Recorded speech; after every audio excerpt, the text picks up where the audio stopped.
Democrats are slight favorites for Senate control. Whoever is the president next year may have the ability to appoint one or more justices to the U.S. Supreme Court. But to get those justices confirmed, the president will need the U.S. Senate behind him.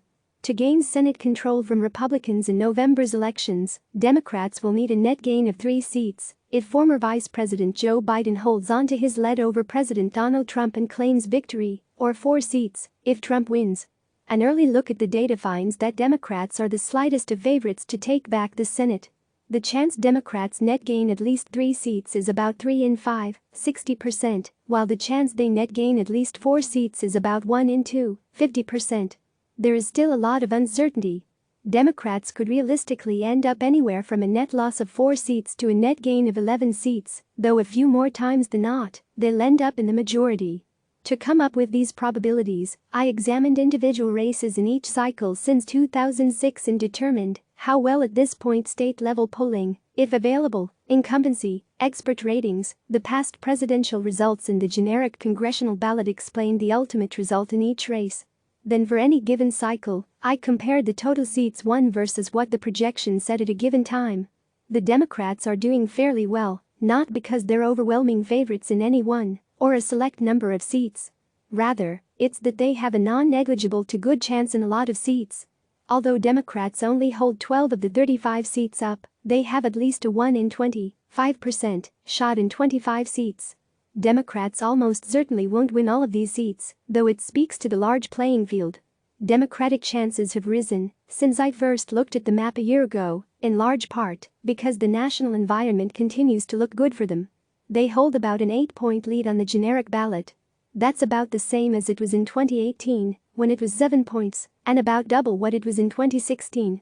Based on past trends, this large advantage suggests that races that may look like toss-ups right now are forecasted to move toward the Democrats over the course of the year.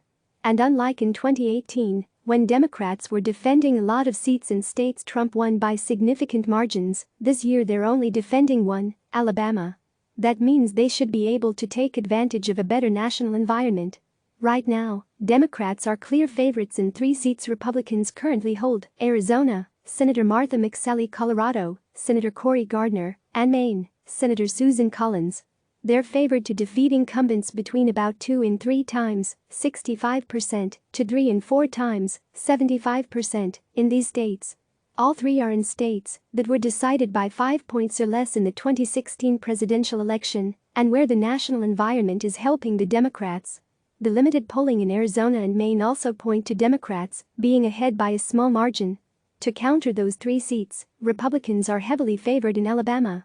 Democratic Senator Doug Jones won a shocking victory in a 2017 special Senate election.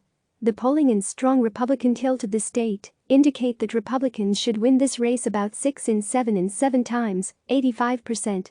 If Democrats are going to net gain 3 seats while losing in Alabama, their best shot to get that additional pickup is in North Carolina. This is another state that was determined by less than 5 points in the 2016 presidential election, and where Republican Senator Tom Tillis has actually been running slightly behind Democratic challenger Cal Cunningham in an average of polling. Cunningham wins a little bit north of half the time, 55%, though it's best to regard this one as a toss-up. Beyond these seats, Democrats have 3 seats where they are clear underdogs, though are far from out of it. Republicans have about a 7 in 10 to 3 to 4 shot, 70% to 75%, in Kansas, Iowa, and Montana. Although Democrats aren't likely to win any of these seats individually, their chance of winning any one of the 3 is higher. Democratic chances in Kansas depend heavily on whether Republican Chris Kobach wins his party's nomination. Kobach is deeply unpopular for a Republican in Kansas and lost the 2018 governor's race. If Kobach is the nominee, Democrats could win their first Kansas Senate race since 1932. If Kobach doesn't emerge as the Republican nominee, Democrats are likely out of luck. Iowa is more an unknown. The polling is basically non-existent, though most analysts agree the race leans in Senator Joni Ernst's direction. Trump won the state by 9 points in 2016, but the national environment looks better for Democrats right now than back then. Montana is all about whether Democratic Governor Steve Bullock can transfer his popularity in a state Trump took by 20 points in 2016. The limited polling And the fact that Democrats won a Senate seat in 2018 suggests it's possible. Republican Steve Daines, the incumbent, should still be regarded as the favorite, however. After these seats, there are 6 Republican-held seats, where Democrats have a better than 1 in 25% chance, both Georgia races, Kentucky, Mississippi, South Carolina and Texas. There is a decent shot that at least one of these seats emerges as competitive down the line. Michigan is the only Democratic seat not previously mentioned that has a better than 1 in 20 shot of switching parties. Senator Gary Peters has about a 6 in 7, 85%, beating back a challenge from Republican John James. The lack of Republican pickup opportunities again point why Democrats have a real shot of wrestling control. Democrats simply have a wider playing field. Click subscribe to receive the latest news.